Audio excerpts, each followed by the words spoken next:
Hey everybody, welcome back to the lounge. That's right, welcome back to the lounge. Davey is sick, so I am respectfully posting the Aliens episode, and I'm wondering, and I can't wait to get maybe some texts, or check out the Facebook page, Blue Ribbon Lounge, the Facebook group where you can post anything that you find weird or interesting or entertaining. But I've been hearing so much about these missing American scientists. So it's like a string of mysterious deaths and missing people. 11 American scientists and researchers, including William Neal McCasland, who was 68. He was a retired Air Force Major General, who managed like a $2.2 billion science program at the Air Force Research Laboratory. Monica Reza, who is 60. She was an aerospace engineer at NASA in the Jet Propulsion Laboratory. Anthony Chavez, he was like 78, a retired scientist from Los Alamos National Laboratory.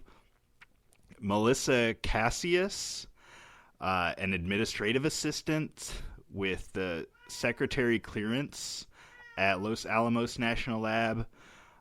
Stephen Garcia, who was a government contractor at a National Nuclear Security Administration. They just went missing. And some recent deaths were Carl Grillmair, a Caltech astrophysicist known for his work on NASA's asteroid tracking missions. Nuno Loureiro, who was 47. He was the director of MIT's Plasma Science and Fusion Center. Carl Grillmair was shot and killed in his California home. Nuno Loureiro was also shot at his home. Jason Thomas, a cancer researcher, went missing and was discovered frozen. He was recovered from a frozen lake. Frank Maiwald, a principal researcher at NASA's JPL, who died, and his death was not publicly released. Michael Hicks, former NASA JPL scientist who died 2023. So it looks like that's like one of the... Amy Eskridge died at 34. How young? Younger than me. Oh my God. She died in 2022, though initially ruled a suicide. Her case has been added to the 11th person list. And these are all, I guess, being reviewed by the White House. I've heard some experts say that, just because strange things are happening doesn't mean you got to put your tinfoil hat on. But also, several of these people were shot at home, which is weird. One guy I heard, and I can't remember which one it was, he lived in the middle of nowhere.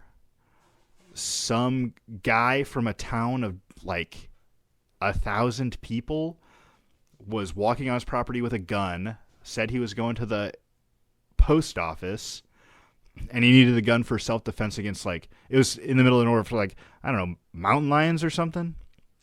And that guy was, picked up, and he had no priors, so they let him go. And he fucking went back to that dude's house and killed the guy. So these are just some names that, hey, if you're interested, check them out. Post them to the Facebook group, Blue Ribbon Lounge Podcast. And we'll do a little bit of our own sleuthing. Or if you find any good podcasts or anything about it, post it there, copy the link. And we would love to hear more. But until Davey's feeling better, get well soon, Dave. Chicken noodle soup and lots of rest. I love you, buddy. Check out this old episode of Aliens. And always, you folks, you time-traveling beauties, be good to yourselves. Hello,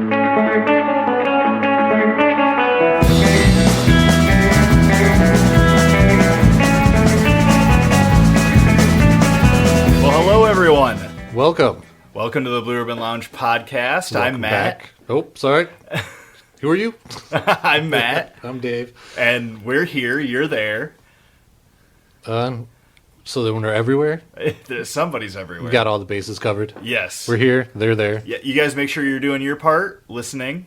And we'll do our part, talking as much as we can. for as short a time as possible. Yeah, well, yeah. I have most recently realized that I just have to talk a lot as much as I can. As much as you can. You got to get content. It doesn't matter what it is. You just put it out there. Right. I was talking to a friend of mine, and he was like, man, you're just hitting these zingers really hard today. And I was like, well, I talk 80% of the time. So, like, once you're throwing, 100 pitches, you're bound to hit a few out of the park, right? Right, yeah. That's what a lot of good comedy movies, Yeah. they have those really quick beats. Mm-hmm. Because even if, like, a joke doesn't fail, there's another one coming right behind it. Yeah. Yeah. Just wait, folks. The good one's coming up, I'm sure of it. Yeah, if this one failed, just wait. The next zinger's coming. How was your weekend, Dave? It's pretty good. Once again, played some D&D. Nice. Yeah. Curse of Strahd. It was Curse of Strahd. I was there for that one. Yes, we played it as a one-shot. Yeah, I thought it was really well. Did it work out really well? Yeah. All right.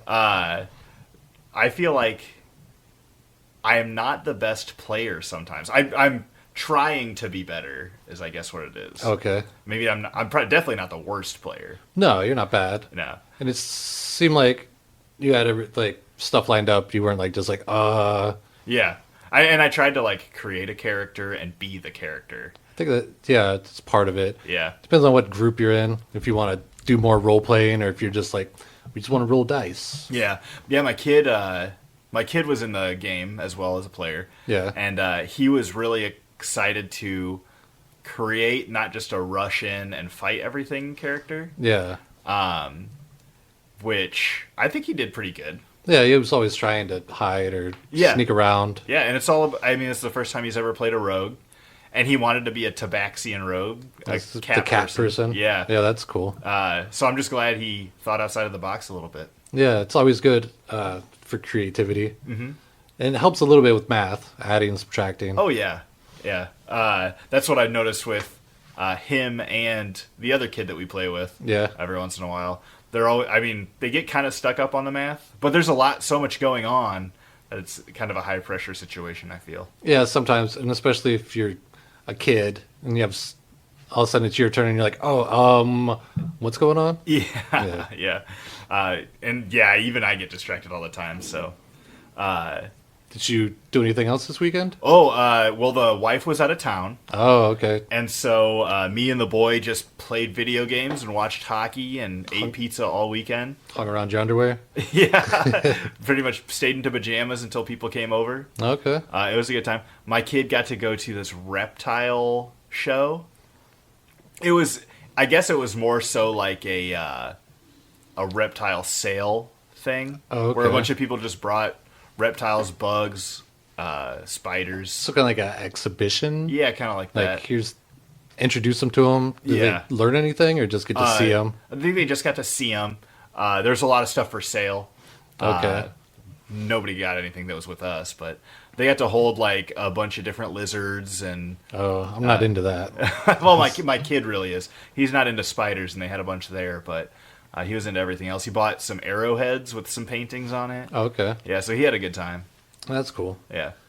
For a minute, we had a bearded dragon, and I was not a big fan. Okay, just not as snuggly as you'd like? No, and we'd go to feed it, and it would rush yeah, so it's because I always feel like reptiles they have that reptile brain where they're like, okay, I'm not going to eat you because you're bigger than me, but if I was bigger, I would eat you. Oh, definitely.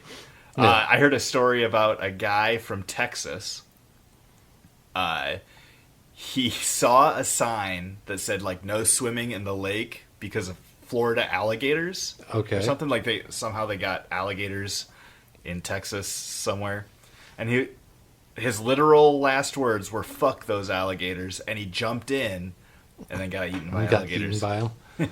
That's crazy. I heard a story about a lady who had a python, Okay. and every night it would slither up and sleep next to her, Oh. and she thought it was like the coolest thing. But once it got so big, it ended up eating her. Oh God. Yeah, and they found her like however long later, or they didn't find her. They found the snake with a huge human-sized lump in it. Yeah.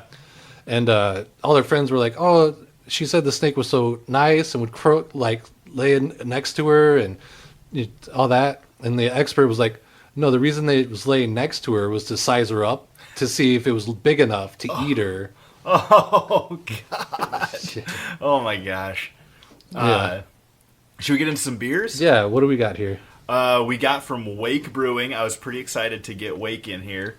But we got Vox and Hops Brutal. Is that the line of it? I think that's the name of it. Vox and Hops. Okay. Vokes and Hops. Folks and hops. And this is Wake does a lot of like togethers with bands, Like crossovers, collaborations, like that surf zombie one. Yeah, Okay. just like that. All right. And so this is with a band called the Atlas Moth, and we listened to a little bit of them. They were pretty metal, Yeah. and grungy vocal things, like a lot of screaming stuff. Yeah, I don't know if it'd be screamo I necessarily. yeah, I don't know. Because I don't know if screamo is like emo, but they scream, or if it's like a certain, like a subgenre between metal and emo. Yeah, I would imagine something like that. Yeah. I'm not a big fan of that screaming stuff. Their tunes sounded pretty good though. Yeah, they definitely got some talent there. Oh, for sure.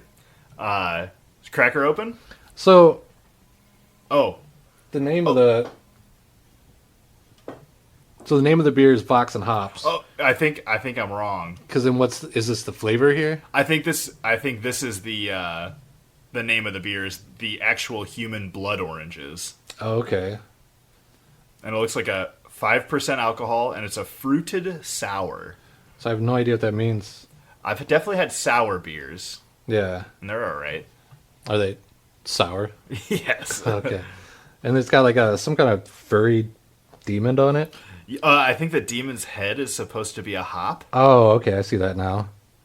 He's giving the finger guns. Psh. Yeah. Yeah, Right. they always get really good art and stuff like that. I love Wake Brewing, so I'm gonna open this. Okay, let's. I've had this for 4 days, and I haven't drank one. You can smell that orange right away. Oh yeah, super. It's very sour.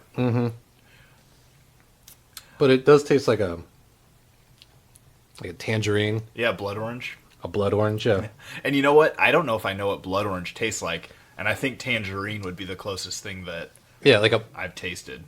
not like a grapefruit, somewhere in between. Mm-hmm. Like a grapefruit and an orange. I think it's good. It's pretty good. Yeah, it's sour. Yeah, I don't know if I could drink a bunch of these, but No, this would be like, okay, I tried that.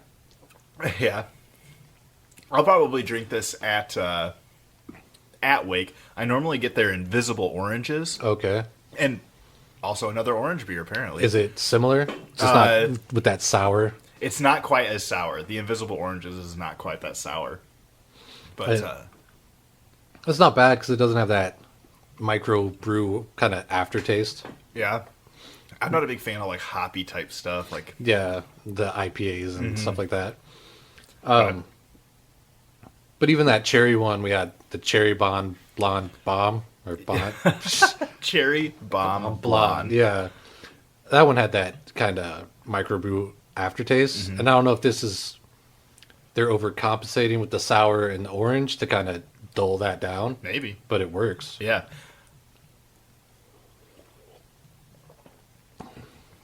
And then, so do you know about any of these things on the side here? Oh, let's see. Vox and Hops. Enjoy life, metal, and craft beer. See, that's what I think. Is this like Oh, maybe it's like their run of like uh, bands and brews, and they all say there's Vox hops on it? yeah, maybe this Vox and Hops kind of gets the collaborations going. Okay. Between artists and brewers. Heartbeat Hot Sauce. Yeah, that just must be like a Yamaka Chief hops. I'm assuming those are the types of hops put into it. Yeah, and then this is maybe just a... I was just down there the other day. I probably should have asked. That would have been good content for this. Right. And not an advertiser, but it's something like that, like a sponsor. Yeah, I'd say probably a sponsor. Yeah. That was cool. The can... Oh, I wonder if I could get Blue Ribbon Lounge on there. Oh, be a sponsor? Yeah. I bet it'd be a lot of money. Well, a lot of money compared to me. Well, yeah. But it depends. If you're like, can we do a 6-pack? Yeah. All right, should we get into some meat and potatoes, Dave? Yeah, I just, hold on. The can is pretty basic. It's just a sticker. Yeah. It's not, it's shrink wrapped. Mm-hmm. Which, a lot of their other cans are better than this. Yeah, it looks a little off, but I mean, the art's pretty cool. I could see maybe peeling this off and sticking it somewhere. I have a buddy that's been hitting wake cans with a hairdryer. Okay. And it separates the label from the can. It just heats up that glue. Yeah. And then he's been taking them and putting them on prayer candles. Oh, that's awesome. Yeah. I guess maybe a rating? Yeah, that's what I was going to say. Oh. It's gassy. I can't remember what any of my other ratings really were. I know the last one was like a mid 4. Mm-hmm. I'm going to get pretty close to that. I'm going to go 4.2. 4.2. This one's comparable to the last one. Because like I said, that one has that hoppy, not hoppy, but like microbrew taste, aftertaste. And this has that sour, which... Yeah. You're not feeling that? It kind of lingers. Yeah. It's like when you eat something sour and like it kind of tenses you up a little bit. Yeah. This would be good with like a pizza or something. Oh, yeah. But to just be like, I'm going to drink 3 of these while I sit there, maybe not. Yeah, I don't think I'd be getting hammered off of these. No, but if it was like, do they do flights? I don't think so. Oh, boo. But I could see, if that was one of them, I'd be like, that's interesting. Mm-hmm. But I would, or like have a glass of it, but probably not stick with it throughout the night. Oh, yeah. But I'd still say, I'd still give it like a mid 4. Why don't you give it a number then? Is that a 4.3? Does that mean 4.3? 4, sure. Okay. 4.5. Because I was just like, mid. It's not a 5. Oh, I said it's 4.3. It's 4.5. Yeah. Yeah. I'd say like, okay, the last one would be like a 4.4, that Front Street. Okay. And then this one would probably be like a 4.5. I think I gave Front Street a 4.3. I gave this a 4.2. The Front Street one, I think maybe is a little bit significant to me because my friend is on that can. Okay. But I could see popping up. I mean, they're so close. They're close because, if I went to Front Street, I could see drinking a couple of those. Mm-hmm. Where this one, I'd enjoy it, and if someone bought me one, I wouldn't turn it down. But buying like more than 2 in a row, maybe not. Yeah, I think good beer. It is good beer. Now meat and potatoes. Now meat and potatoes? I think so. All right, wrap it up in a burrito. So what are we talking about today, Dave? Unusual UFO stories? Yeah, I think so. I know we got... So we're going to try something different. We got a YouTube video that we're going to listen to a little bit and talk about. Yeah, this is from April 18th, 1961. And this is Joe Simonton, who had an interesting interaction, with a UFO. And we actually have him, in his own words, explaining it. Joe Simonton of Eagle River, Wisconsin, spins a yarn about an April morning in 1961. A morning when, he says, he came face to face with another world. Right here is where this flying saucer, this UFO, landed. Right here about where I'm standing. And it was a big, huge thing, and I wondered what the heck it was. I was in my kitchen having a bite of lunch. And I turned around, put the dishes in the sink, and I looked out the window, and that's when I first saw this thing coming straight down, just like an elevator. And first I thought the roof went off of my house, and I thought, no, the roof is green, and this is bright. What the heck is it? So I rushed out to see what it was, and by that time there was a hatchway opening up in the top of it, just like the trunk of your car. And in there stood a little man. I say a little man, about 5 foot tall, holding up a jug or a container, and he motioned he wanted to drink. He motioned for water. So I walked up to him to get this jug, and I looked at his eyes, and they were so penetrating that I had to look away. So I went to the basement to get this water, and I thought, well, they want water, so I'll take it up to them and see what happens. And with that, I brought the water up, and he was looking at me when I first came out of the basement. But I didn't look at his face until I got right up to him. Then I looked up, and I handed the jug up with both hands, and I had that same look in his eyes, a sort of a penetrating look. And when he took the water, I balanced myself with this hand against the machine, and I stepped back a few steps. And then with that, he set the jug down, and he gave me a salute with the back of his hand, a gesture of thanks, I presume. And then, well, I gave him my salute. What am I going to do?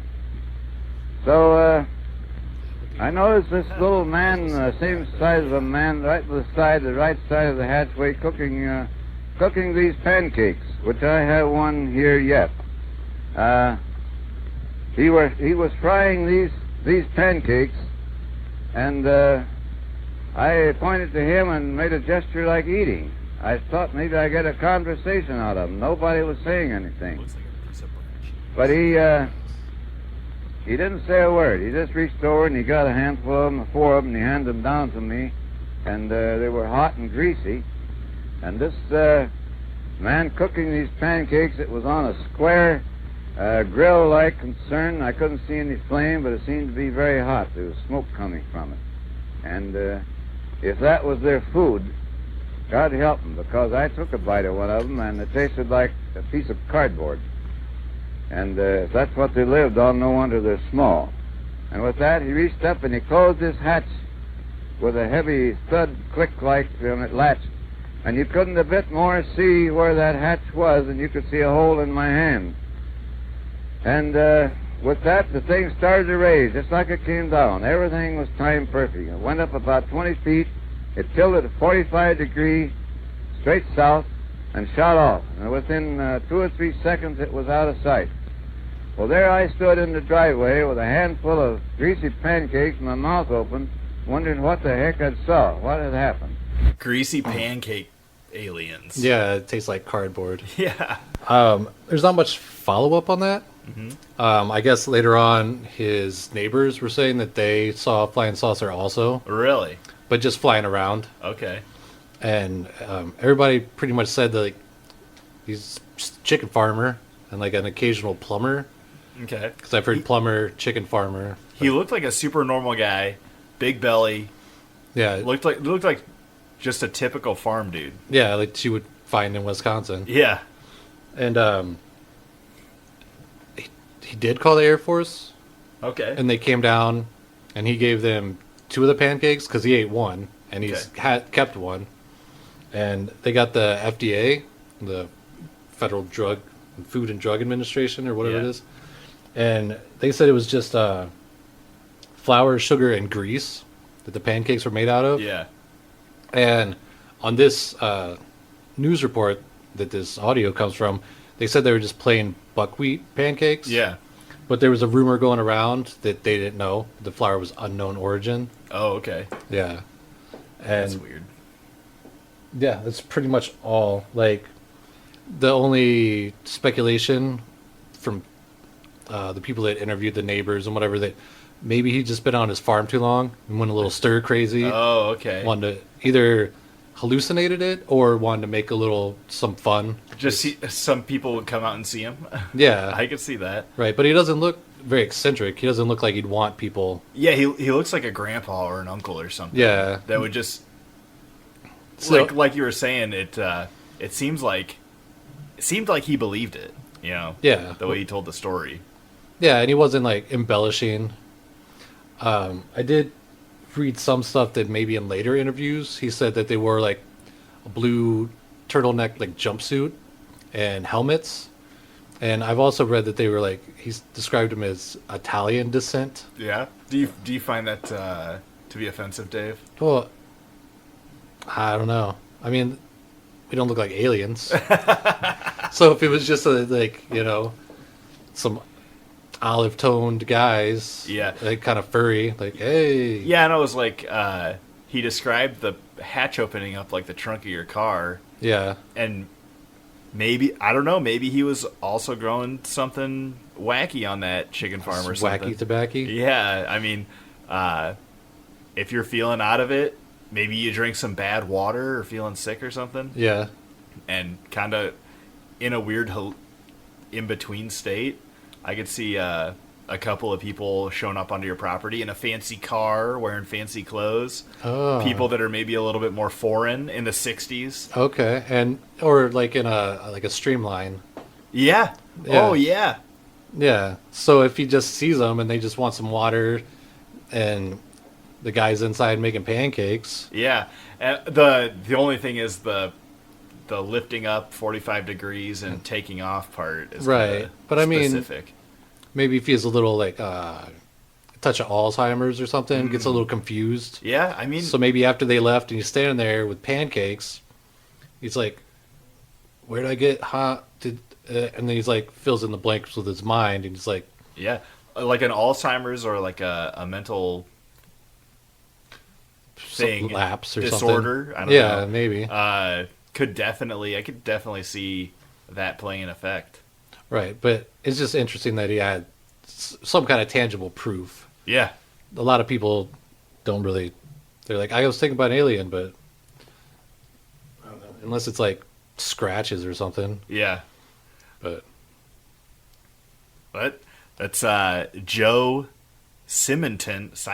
Yep, the pancake encounter. You can actually look that up on YouTube if you want to see the video yourself. Joe Simonton and the Pancake Encounter. Yes. Do you want me to go next? Yeah, you can. Yeah. All right. I found a couple, and they were weird. There was one where a mortician had been called. Yeah. He got a phone call from some government soldiers or something like that. All right. And they were talking to him about like how to take care of bodies All right. that have been like in a crash or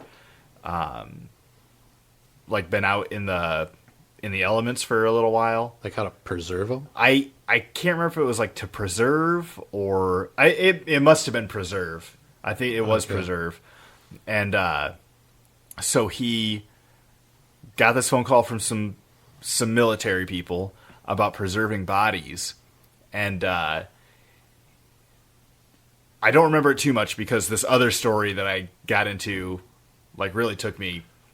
But he talked about going to their base and talking to people about it and kind of giving them direction on what they would need to do with preserving these bodies. And he eventually like gets taken out of the military base and followed all the way home. And because he was talking about a crash, like he was just kind of picking up bits and pieces while he was there. Right. And he thinks it was some sort of spacecraft or something that had crashed, and they're trying to keep alien bodies. Right. Yeah. It's interesting. Yeah, and I also listened to another one about two kids that were on the Oprah Winfrey show. They were older on the show, the Oprah Winfrey show. Before or after? Before or after what? The incident that you're going to talk about. So they were kids when they were abducted by aliens. Oh, okay. And then now they're adults on the Oprah Winfrey show. And so it's not that Oprah is part alien abducting people? Right. Okay. Oprah is not an alien abducting people onto her ship. All right. But these kids were talking about they had been abducted like a bunch of times, and like they try to, they've been abducted a bunch of times, and Oprah was like, "Well, why haven't you gotten a picture of them or anything?" And I was like, first of all, like that doesn't seem like a normal line of questioning, Right. for first of all kids that were being abducted.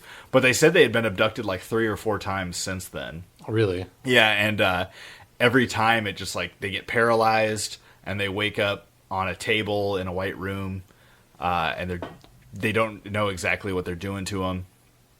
But when Oprah asked them, "Why haven't you got a picture of them?" They made it sound like they've tried to like cut off the aliens because they know they're going to get abducted again. Okay. So they have been trying to like stop getting abducted. Well, that makes sense. Yeah, which I thought was like, I've never heard of that in Alien Encounters. It's always like a one and done type thing. That there's multiple. Mm-hmm. I've heard a couple multiple. Oh, really? Ones. Yeah. But yeah, I thought that was pretty good. But the one that I really got into was the city of Sheffield, Massachusetts. Okay. Have you heard that? Of the city? Yeah. No. You never been? No. Oh, okay. I know of Massachusetts. Oh, okay. It's Yes. a state. It's where Boston is. We don't talk about Boston around here. Oh, okay. But the city of Sheffield, Massachusetts, I guess, had a ton of UFO sightings in one night. Okay. Like over 250 Like two different eyewitnesses or sightings? sightings. Okay. Oh, and they said that over 250 people had called either like the police or the radio station, Yeah. reporting UFO sightings, being abducted by aliens, or some sort of cattle dismemberment. Okay. That's always a weird one to me because I've heard other stories and people always call into the radio station. Yeah. I would never think that to be like, I think maybe it was a different generation because radio was like kind of the best way to get things out. okay, or to get information maybe. Yeah, or the news. Like Okay. I would think you would call the radio station if you saw an accident at some time. You know? Right, Like, okay. oh, I just saw 2 cars get into an accident on Smith Street, so you're gonna want to steer clear of that.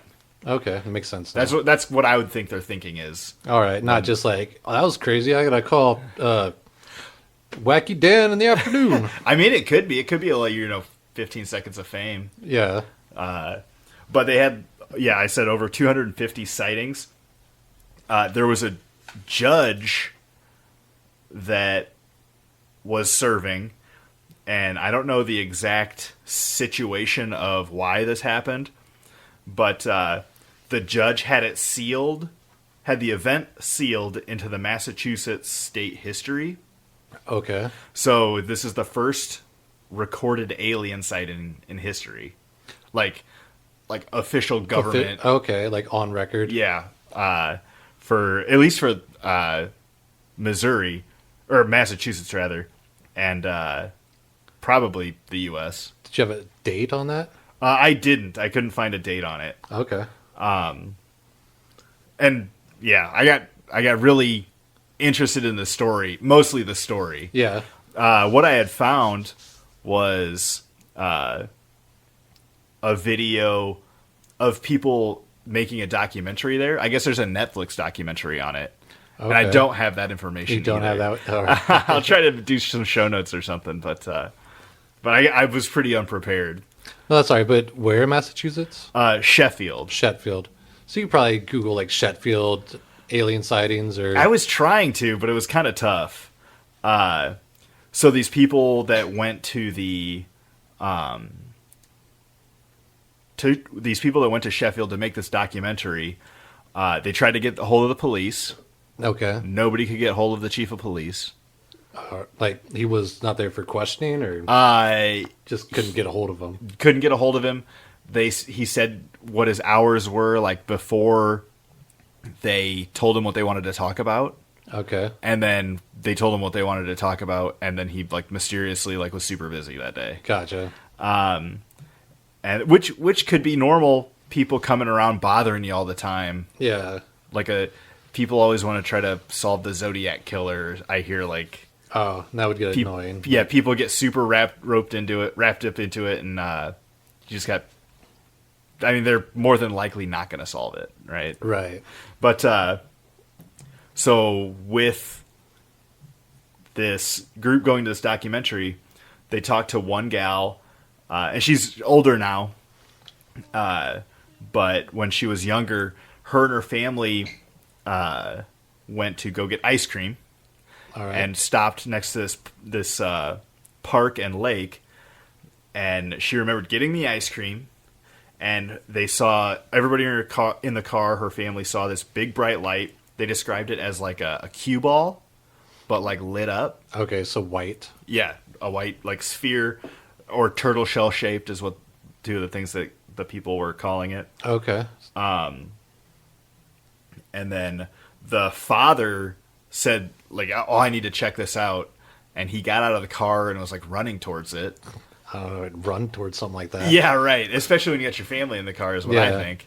But then the next thing the girl remembers was she was being levitated over the road out of the car. Okay. And then she woke up on, like, an operating table.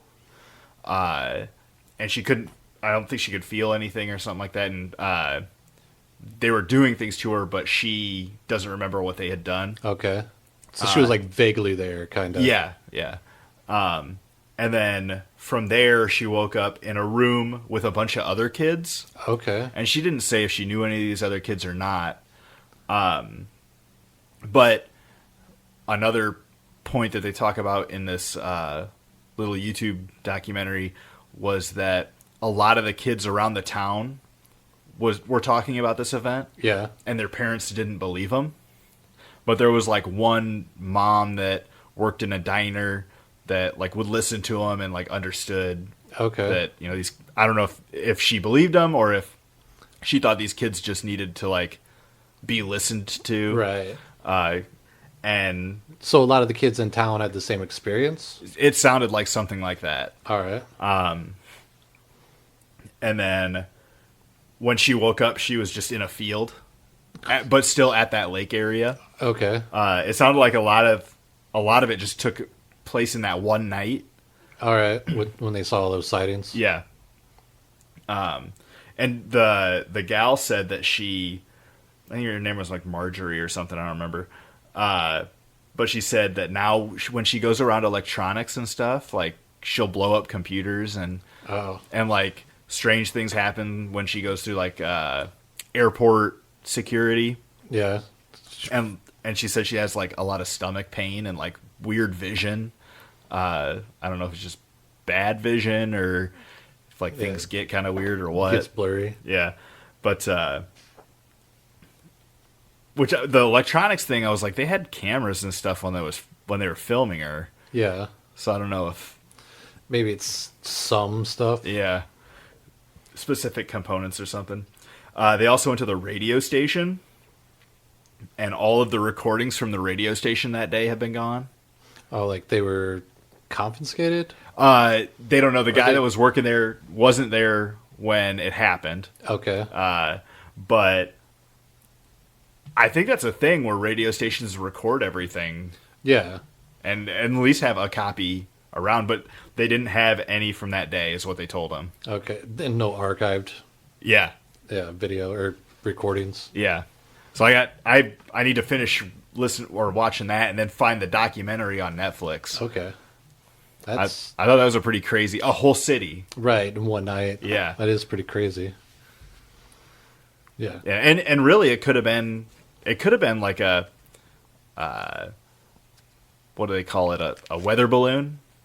Yeah. Or something like that. Well, that was during that time when the big alien boom thing was happening. Yeah. There was a thing called Operation Skyhook. Okay. Which were like super high altitude weather balloons. Okay.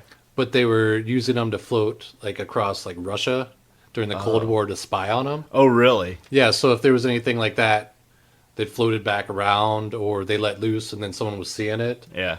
They would be a lot of hush hush. Oh, okay. Yeah, so if they'd be like, oh, like the Roswell thing, where at first they're like, the newspaper was like, government confirms UFO, and then later on they're like, oh no, it's just a weather balloon. Like, well, it could have been one of these spy balloons that, of course, they don't want us to know about, because if it gets out, and then the Russians would read our newspaper and be like, oh, they have these spy balloons, huh? Yeah, that's good to know.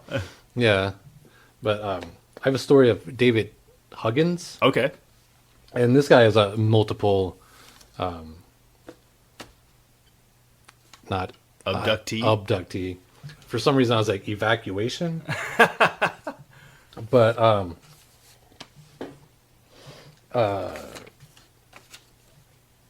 he was just a normal guy for the most part, for most of his life. He was just a normal guy.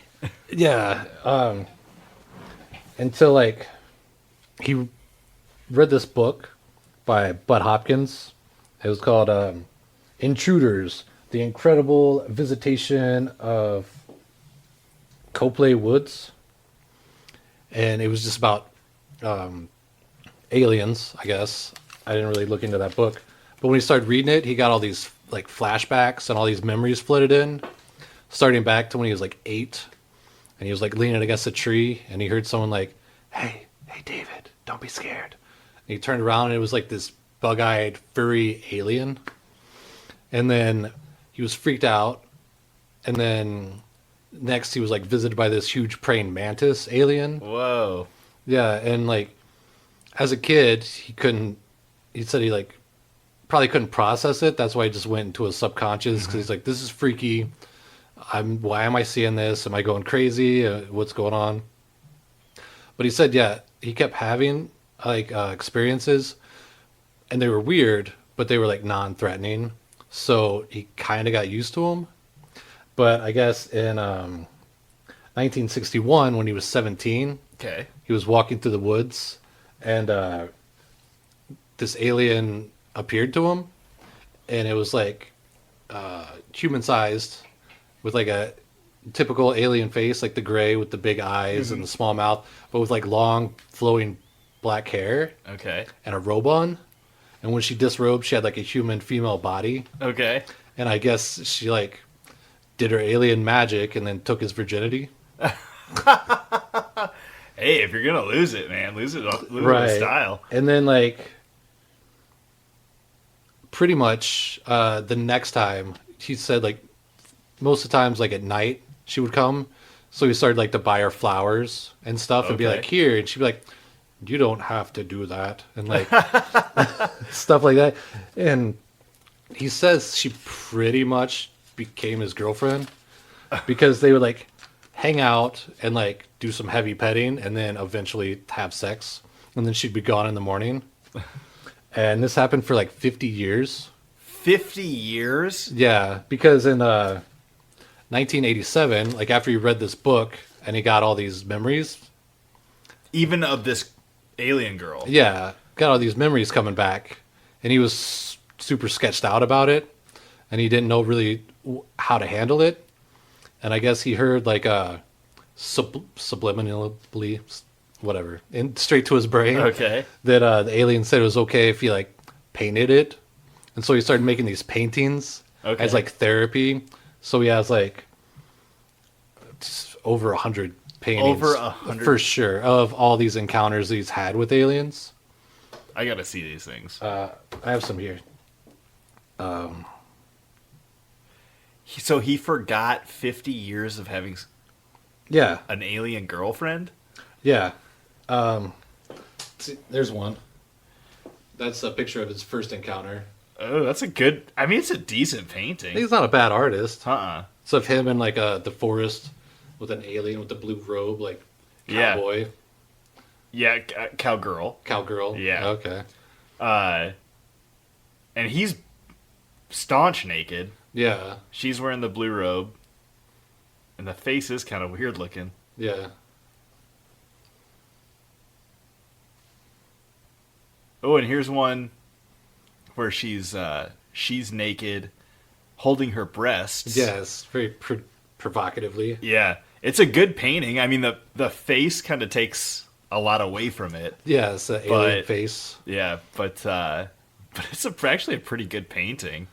And then there's one here of him being abducted by a bunch of gray-faced aliens in blue robes. Yeah, like they were the little ones, I guess. And he's got pictures of those, like, taking them away, like floating above his farmhouse. Okay. And yeah, there's just like, he also said he showed up one time and they had like some hybrid babies, Oh my gosh. but they didn't know what to do with them. So he had to show them that you have to nurse the babies. Okay. Then there's a picture of him like nursing on the girl with her holding a baby. Okay. Yeah, they get pretty weird. But yeah, there's a whole documentary called Love and Saucers. Okay. It's all about his abductions and his stories. And That reminds me of that Sasquatch novel, Sasquatch romance novel yeah. that you were telling me about. What Oh, was the that? one from Chuck Tingle. Chuck Tingle. Yeah.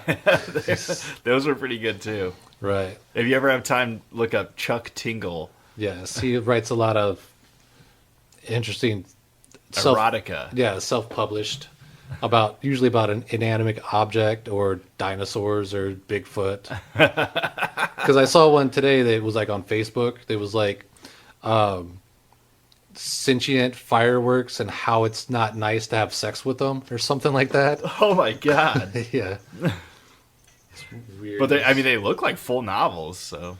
Yeah. Or at least like a novella. Like Yeah. a short story. Novelette. Yeah. Do you have any other stories? I don't have any other stories. Don't have any other stories. Those are the two big ones that I looked up. There was Have you ever had any alien encounters? I have not. Okay. Not- I think I asked you about ghosts before. Ghosts, yeah, but not aliens. There's a lady who lives off the shore of Lake Superior. Okay. Christina Day. Okay.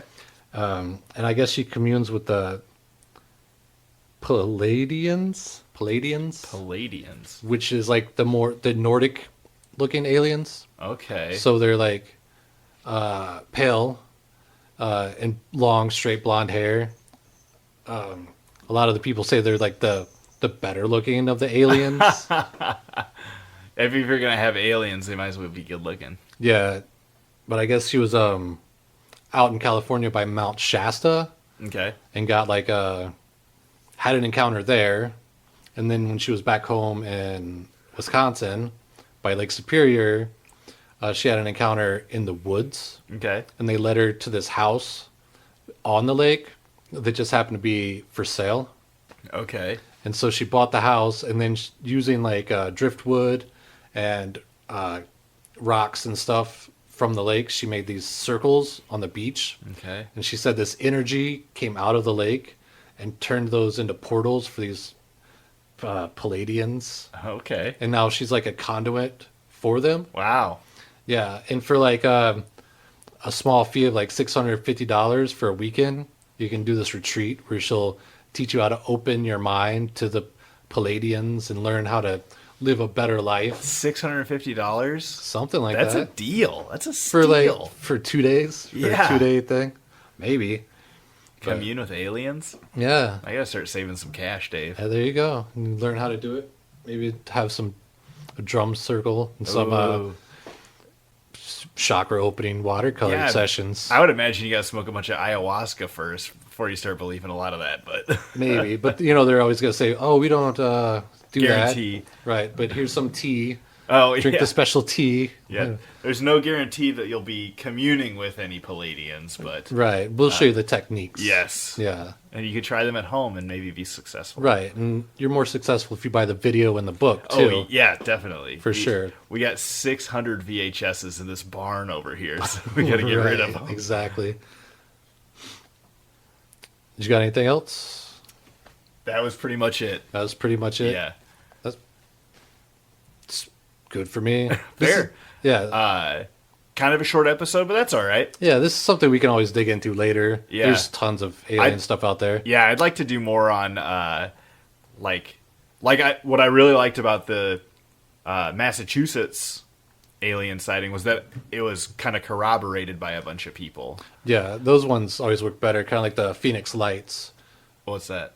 That's one we can get into in another episode. Oh, okay, fair. All right. And we're still kind of figuring out kind of the Format? yes. Yeah. So if you guys have any questions or comments or anything like that, you can email us. Blue Ribbon Lounge Moline, MOLINE, Moline. at gmail.com. Gmail.com.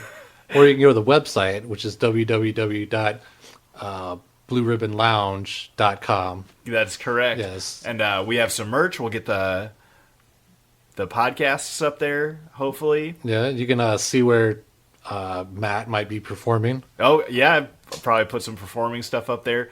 Probably put a couple of pictures of the lounge in there. Just so you know what this bomb shelter looks like. Yeah. And you could buy a picture. Yeah. We got a lot of stuff for sale. Not all of it's on the website. Look for other Shoot stuff. an email, see what he's got. Yeah. You guys have a good one. Yeah. I remember the first rule of Fight Club is I can't really talk about it. All right. Be good, guys. All right, see ya.